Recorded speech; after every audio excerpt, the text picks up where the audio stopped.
All right, I just need to pull up.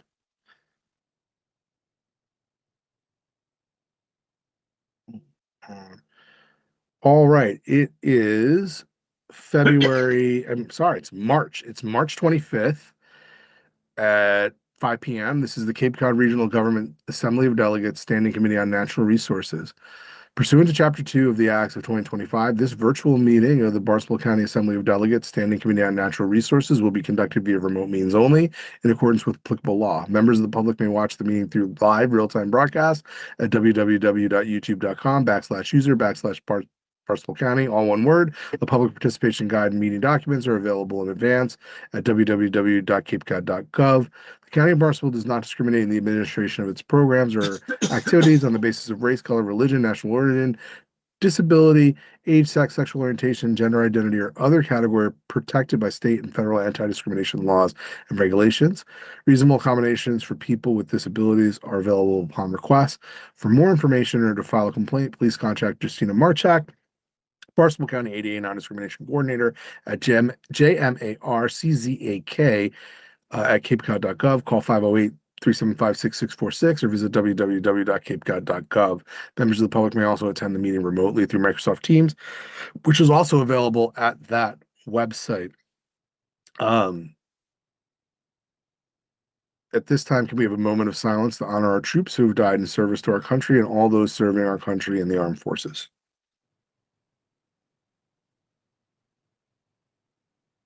All right. And now let's do the Pledge of Allegiance. I pledge allegiance to the flag of the United States of America, to the republic for which it stands, one nation, under God, indivisible, with liberty and justice for all. Mr. Chair, would you like a roll call? Yes, please, Mr. Clerk. I'd like to note that today we've got two people here from the Assembly who graciously agreed to sit in to make sure that we had a quorum. Our rules state that if there are more absent delegates than there are alternates who can attend, that the chair can ask for other members to sit in with the consent of the speaker, who I have talked to today, and she is aware of all of this. And so let's try to call the roll and figure this out. I believe first is Delegate Frizel, and we've got Delegate Harder here. You're here, Delegate Harder? I am indeed. The chair is absent as well, Lillian Green, and we've got Delegate Ty for her. The vice chair is chairing the meeting to get Delegate Gallagher. Are you here, sir? I'm here. All right. Greg McKelvey will be absent today. And Wayne, Delegate Sampson, are you here? Yes. That brings us to 4. Quorum is 3. You can get started, Mr. Chair. Okay, so this is the Assembly National Resources Committee. This is my first time chairing a committee meeting, and if I mess up, I beg your indulgence. Let's see. We've had we're here to talk about cooperative extension and AmeriCorps. On the agenda, they are in the reverse order. I think we should deal with the extension first. Item 6 on the agenda here is the Cape Cod Regional Government Budget Review, and we are looking at these two sections of that here today. I assume everybody's had a chance to look at the materials, maybe formulate some questions. Administrator Dutton, it's great to see you here. Thank you for being here. It was nice to see you this morning as well at the commissioners meeting. I was wondering if you have anything more you wish to add that we need to know about these two departments. These two departments, thank you, Chair, for acknowledging me. I can say that for the most part, the cooperative extension budget and the AmeriCorps budget reflect, for the most part, the same program needs that we addressed last year in last year's budget. So you're not seeing huge changes to these budgets. The cooperative extension does have some minor changes, just mostly to the structure of the budget. But what you see in the budget book is essentially what you see in last year's budget. But certainly, I defer to the cooperative extension director, Mike McGuire, to sort of flesh that out a little bit more when the time comes. But I am happy to answer questions, and Mike, I'm sure, is happy to answer questions about the budget as we go along. So thank you. I see. Okay, thank you very much. I didn't see Mr. McGuire on the list, but maybe that's because he's on page 2, and that's why I addressed my remarks to you. Oh, there you are. You're right at the top. The That's joys why of teams. I've done that Hi, too. Mike. Terry Gallagher. Glad you're here. Thank you. I was looking at the overall budget review document and some of the conversation that happened at the commissioners meeting this morning. People talk a lot about the financial challenges we're facing in this fiscal year. But if you look at the budget request, everything's peachy. and that's wonderful. But I was wondering if we're maybe telling too rosy a story. What are some of the pressure points you're facing? What pain are we masking here? Great. Okay, let's get right into it. I love it. And I will, having been through this many times too, I can give you a synopsis afterwards, but I'm going to give you a direct answer to that question. So with extension, the biggest long-term challenge and need is addressing our office space situation. So, for 60 plus years, we're in the basement of deeds and probate. The year COVID struck in 2020, we moved out to a rental facility to allow the courts to utilize the space. And this is part of a much larger conversation, which is why it's going to take so long to get us into a permanent home. Moving is very, very expensive, challenging, and disruptive. So I try to, my preference, and I think my recommendation to the county would be to, within the parameters of the law, because we do need to bid, and the longest that we can rent a space is 5 years. We've extended our stay as long as we can without having to go out to bid in our current rental, which is in South Yarmouth, and which has worked really well. It's good. It was an incredible deal. It's about 60,000 a year for the rent. Maybe I'm sorry, 65,000 for the rent, and with utility cost between 100 and 110 depending on the year. Which is, compared to the other bids, the places that I've looked at in the past, we're pushing similar spaces are over 200,000 a year to rent. So we're in a good place with it. That being said, if you look at my budget, the budget is mostly comprised of salary and fringe. And so when I look at our budget, if I'm not proposing any new staff and all our staff are needed and well utilized, it knocks out a huge portion of the budget. So you can look at whatever isn't salary and fringe, or what isn't coming in from a grant. So, you look at that 350 to 400,000 bucks on any given year. Most of that is going into very necessary things like keeping the lights on, paying our utility bills, and having contractors to assist us with the work that we do. There's no jumps in any of those significantly. However, I did have to build in money for us to potentially have to move, because our current lease is done in the end of May of this coming fiscal year. So not this May, but next May. And so you can see that there's a little bit of, it's not padding. There's contingency, a necessary contingency cost. If the current landlord is not the winning bidder on the next bid, not only will I have to move the office, which is going to be expensive, but then we don't know what the new rate would be.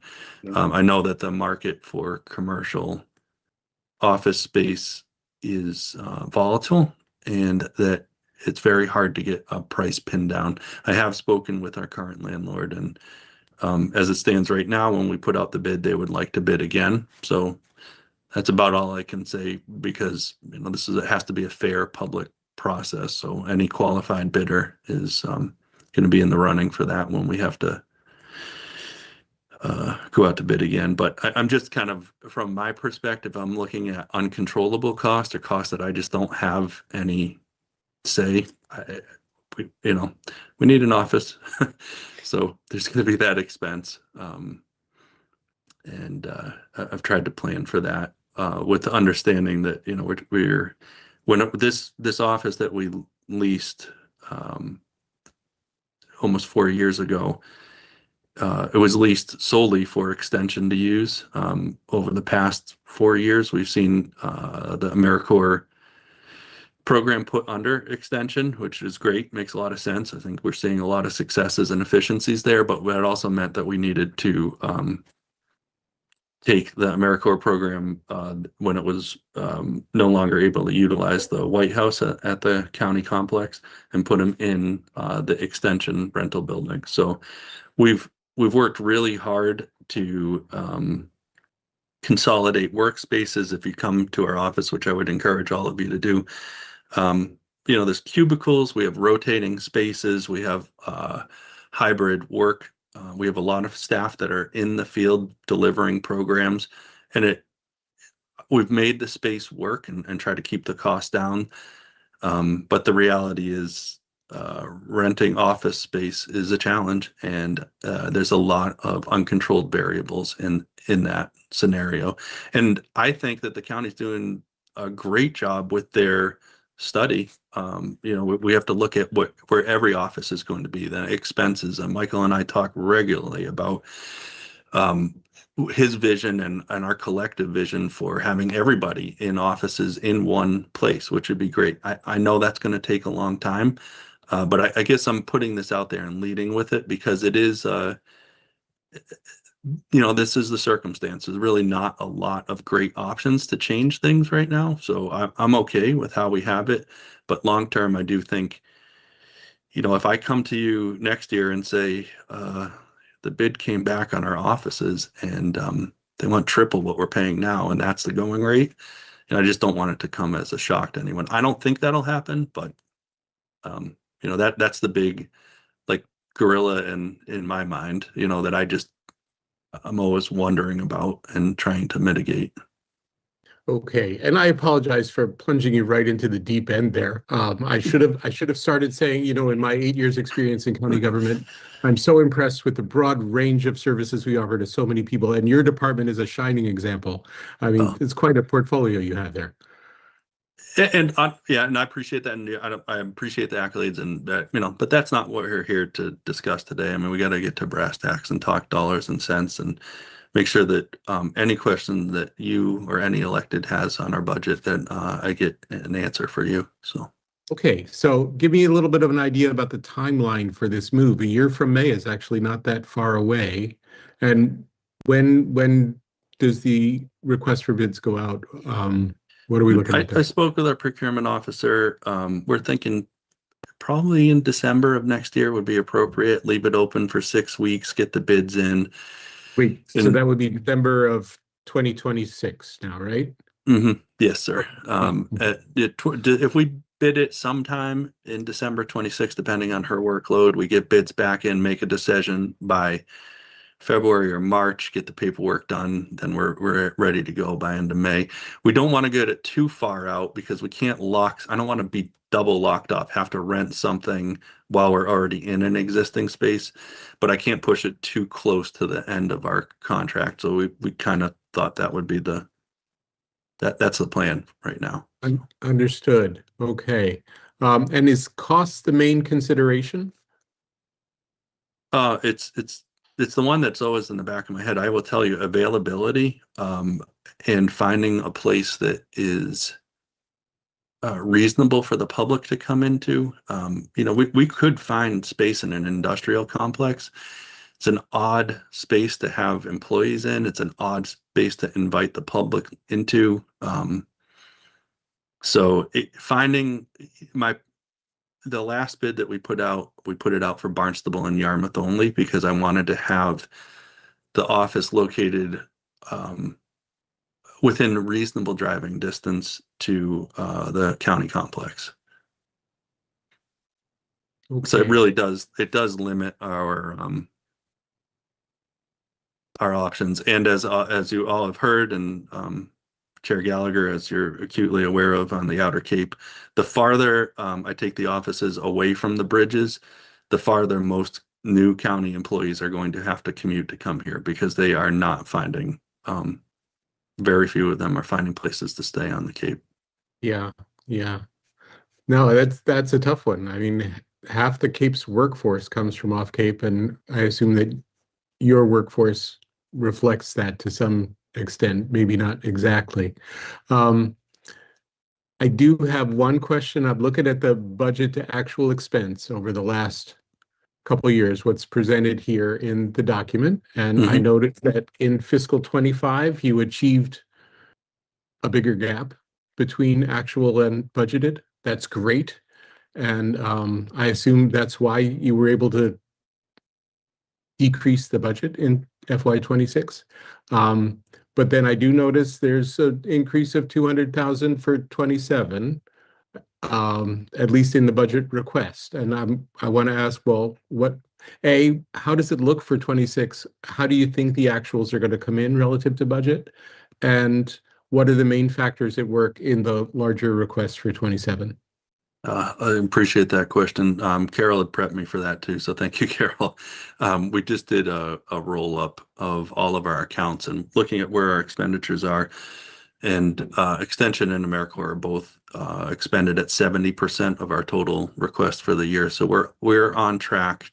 We do have enough funds. I'm not the only place that I am running a touch shy this year is on utilities. Our electric, even though we planned for a significant increase in utilities, again, I mean, we're all turning the lights off, not doing anything crazy with our offices, but it's a cost that I have a hard time controlling in real time, because we have, we just have to deal with the realities of the market. So, the utilities were a little shy in funds, but I was able to find, we got some grant funding in that is going to offset some contract service fees that I was anticipating having to pay for out of the county funds.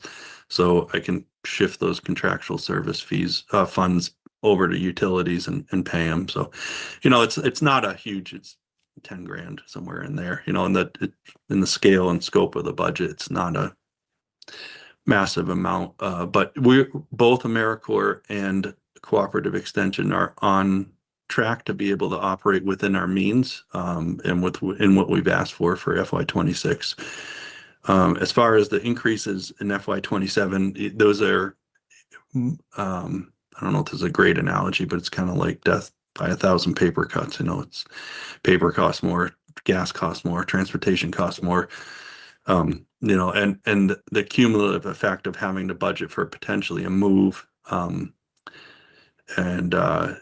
the cost of retirement assessments, the cost of insurance for group insurance for employees, on the scope and scale of our department, it's, do I want it to be a $200,000 increase? No. Do I have control?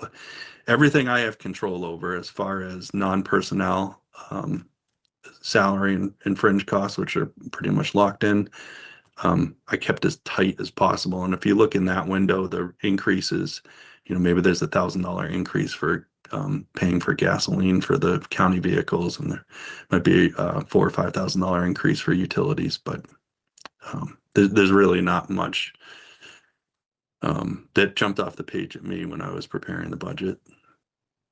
All understandable, not unexpected. I just wanted to get those remarks on the record. That's great. That's wonderful. Do other delegates have questions for Director McGuire? I see Elizabeth Harder. Oh, no, I see Sally Tite was number one. Thank Delegate. you. Thank you, Chair. Mr. McGuire, thank you for your explanation.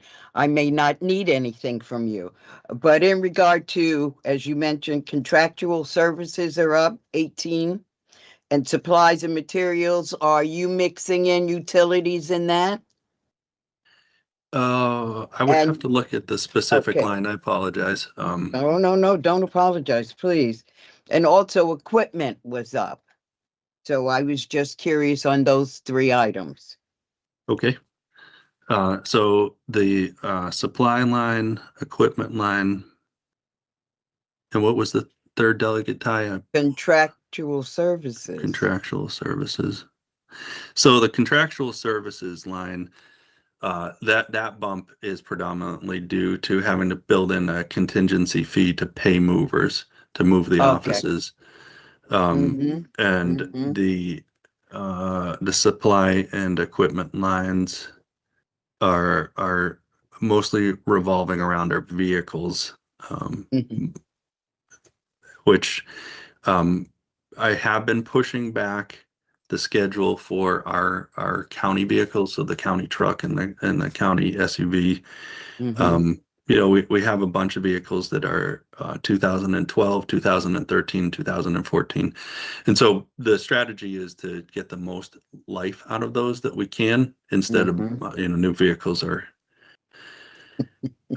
they're a lot. Yes. But as is trying to, we don't have a maintenance department, so it's up to each individual department to like, if I have a problem with a vehicle, it's up to us to get it to the mechanic and get it serviced and dealt with. And when a vehicle becomes a true problem, we have to do that constantly. I have to factor in staff time and lost productivity, and also like I don't want to have staff on the side of the road, with a vehicle. So that's generally speaking, that's where most of those, not all of them, but most of the increases are coming.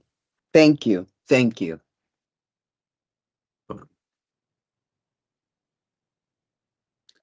I'm going to interject here just a little bit more. I realize you're working with aging vehicles. I appreciate that. Replacement's going to come up at some point down the line. I've been an EV driver for 5 years, and a lot of the a lot of the towns on Cape Cod have been moving as part of green communities to EVs. I also understand there's a lot of fear and apprehension among people who don't have much experience with EVs about where do you charge it, that sort of thing. I'd be happy to talk to you about that. I am an EV advocate, and if you're thinking about replacing vehicles, I would urge you to at least consider Our replacing them. deputy director will be so happy. Shannon has been in my ear on this for years, and it's not that I don't want them. It's a matter of like working with a landlord to get the station set up. And I at the very least, my proposal that I would be coming to you with when we replace the SUV is at least a hybrid, if not a fully electric. So Go to EV. Really, Yep. hybrids are for sissies. Okay. Noted. And I think there's still subsidy money available. The state will cut you a check. We got $3,500 to put in a charger in our house, and we already had one. So Great. That's great. Anyway, just think about it. I'd be happy to talk to you about it. Delegate Harder. Thank you, Chair Gallagher. It's not really a question, just a suggestion from what I learned at our previous discussion an hour ago. If it seems like Finance Committee people would like to have the contractual services broken down more, how Okay. we're asking. So, if you can just send them a little note saying this is what's gone up and why.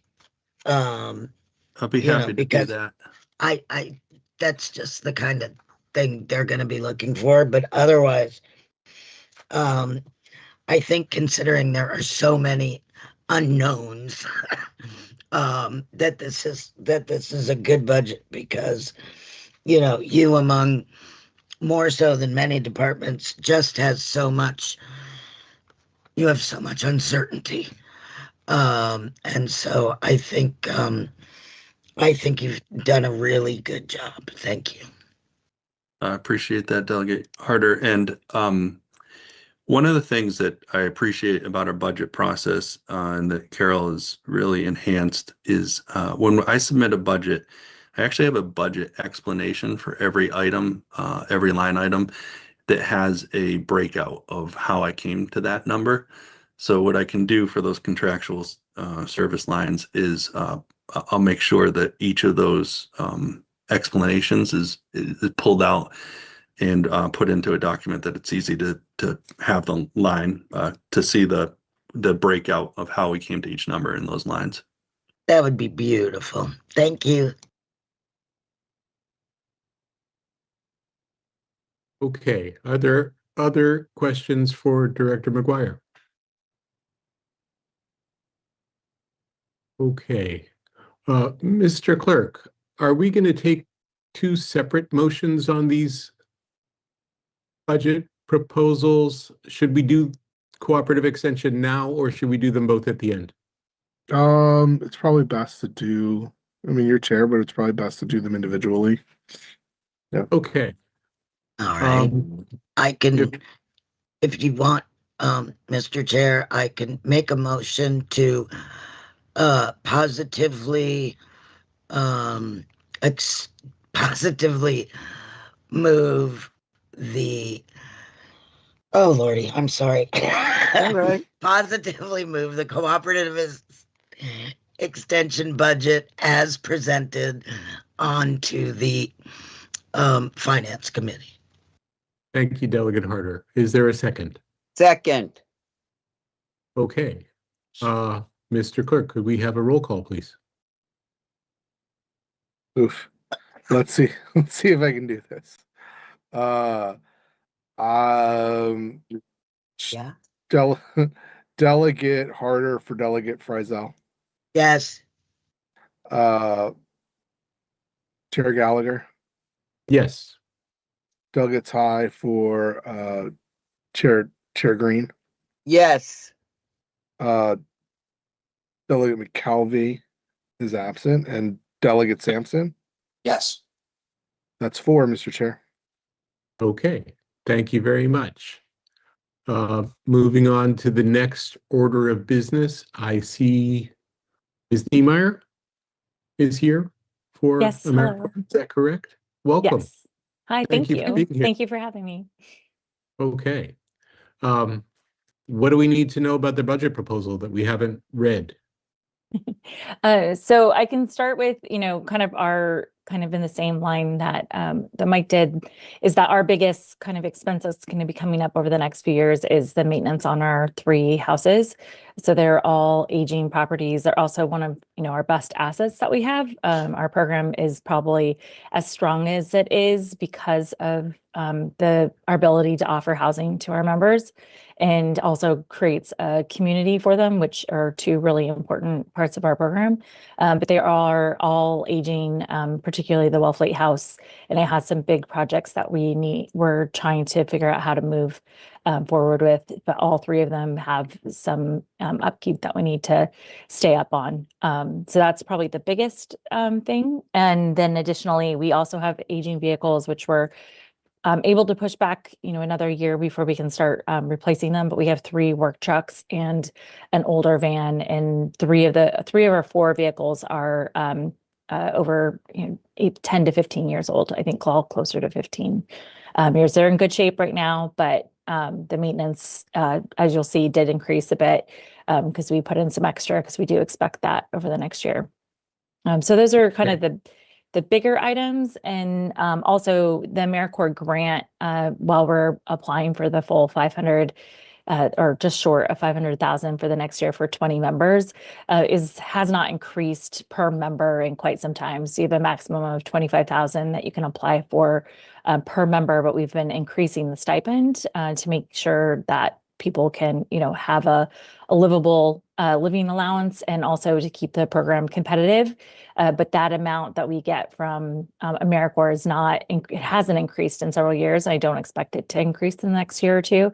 So all of our increases are really going to be more reliant on the county side of the budget, because we've kind of maxed out what we can get from AmeriCorps until they increase the amount we can apply for per member.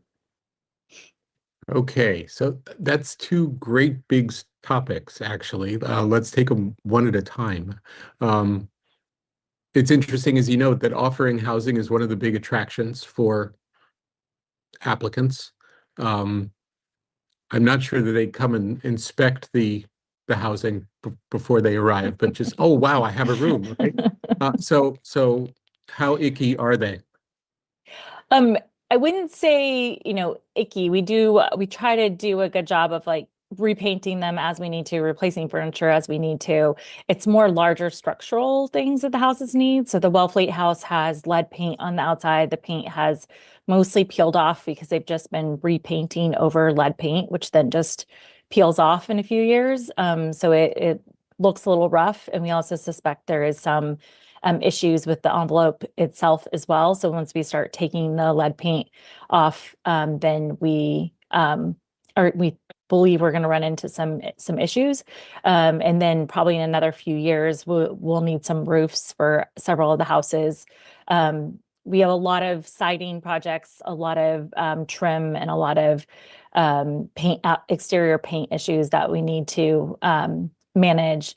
And then probably next on the list over the next few years is we do need to redo a couple of the kitchens and the bathrooms. But other than that, I wouldn't say they're icky. They're doable. We try to make them look as nice as we can.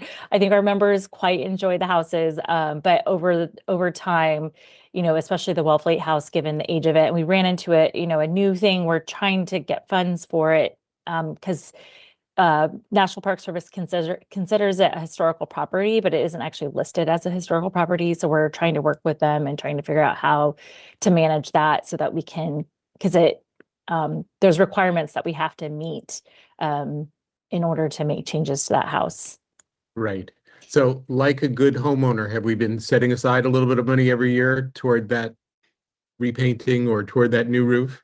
We have been trying to put money aside and to work on those things, but it has been a bit of a struggle to get the lead paint project going because we do believe it's kind of getting bigger as we dive more into it. And so that's something we're trying to work with. We do have some funding, some community preservation funding from Wellfleet. We have $50,000 that we're trying to use towards that, but we're trying to figure out how to best tackle the project. Okay. And I live in Eastham, Outer Cape town.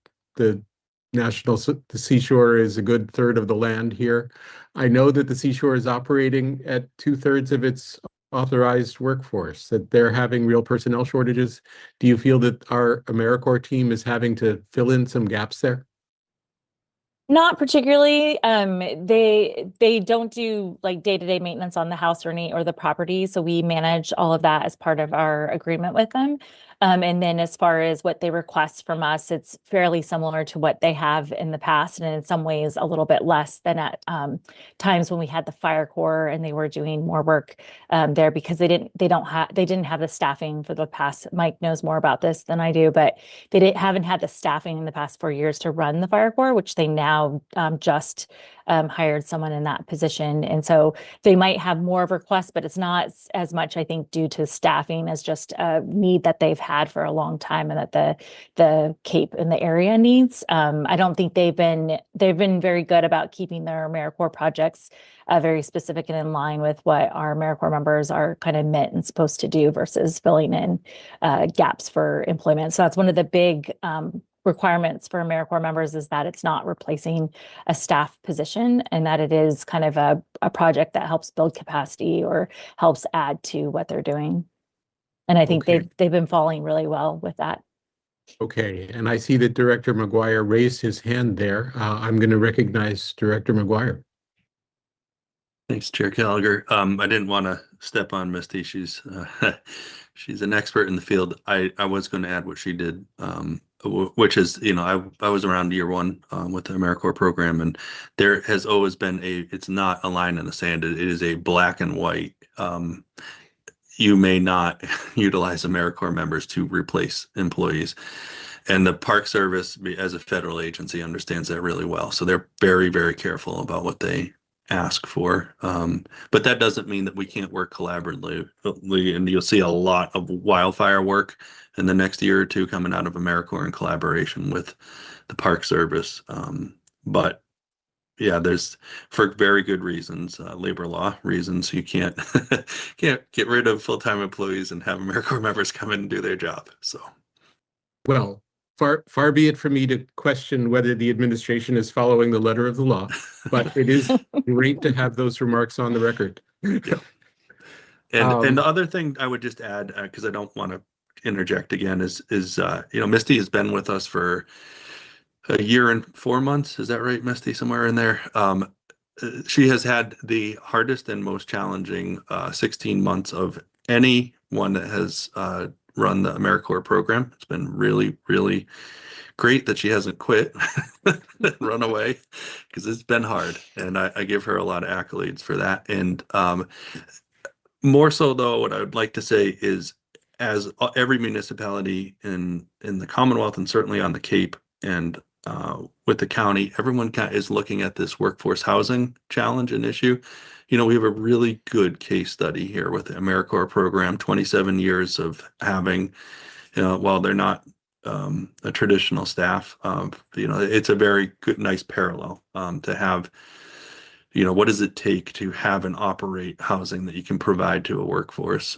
You can take a look at that. So anyone that's working on those issues that would like to get a real world case study, Misty and I are happy to cover what that looks like for us. Thank you. Thank you. So, Ms. Niemeyer, to return the discussion to you, the Assembly's been looking a lot at the split between grant-funded and county-funded revenues.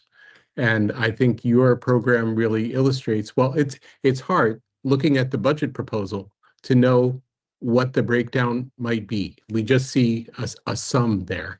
And if you could give us an idea.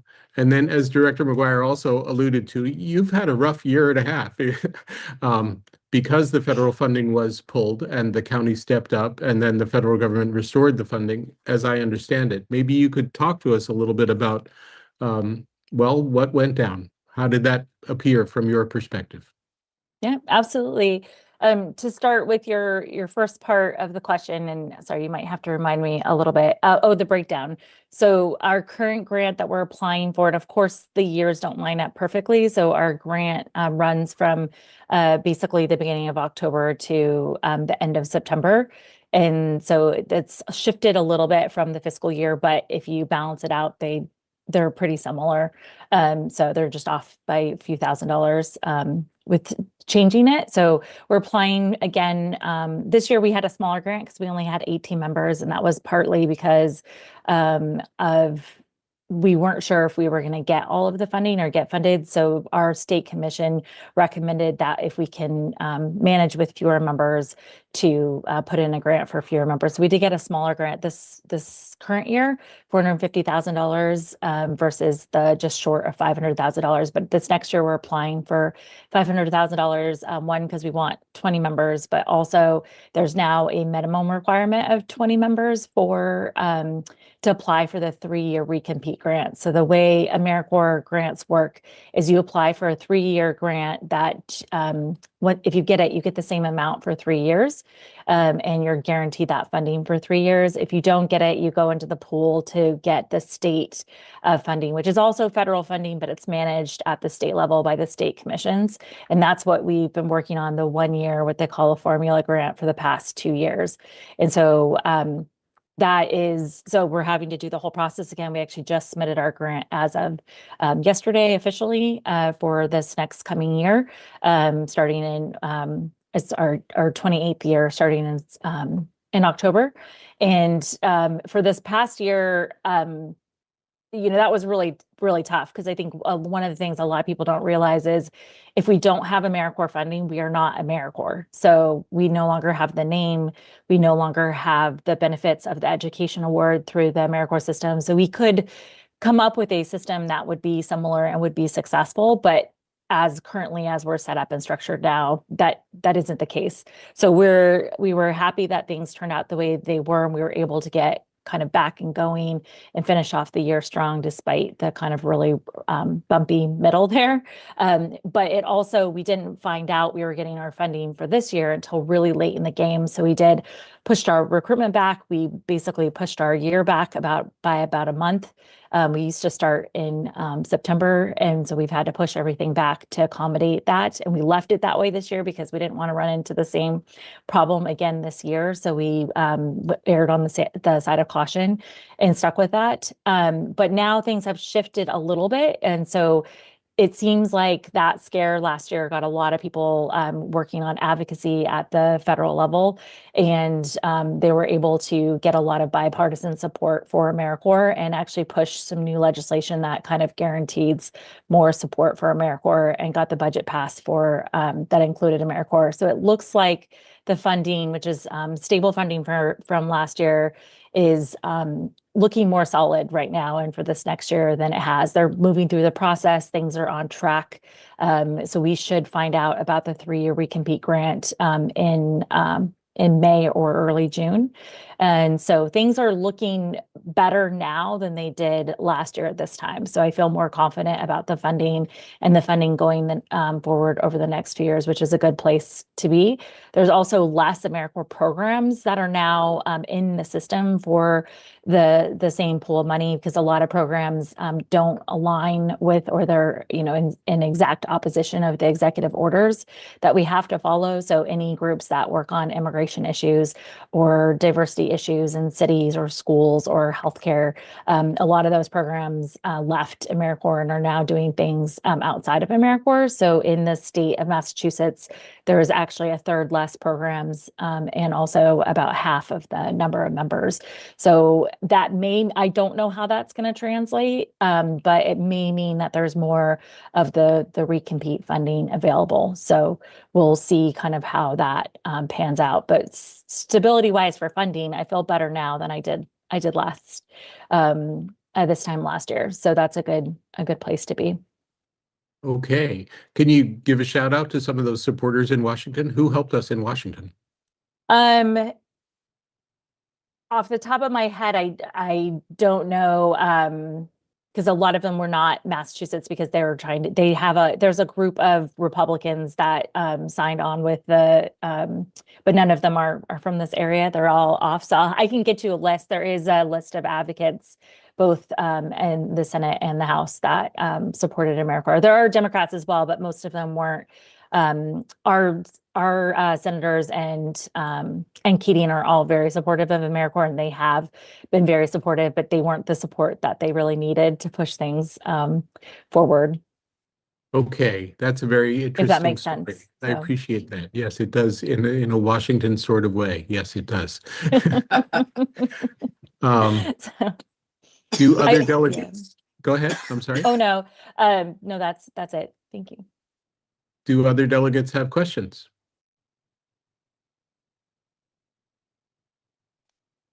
What's not to love, right? I'll just That'll get harder. thank you. I first of all want to say that boy, was the work during the snow emergency absolutely fabulous. And everybody that dealt with them during that sang their praises. So that was great. And then, just as I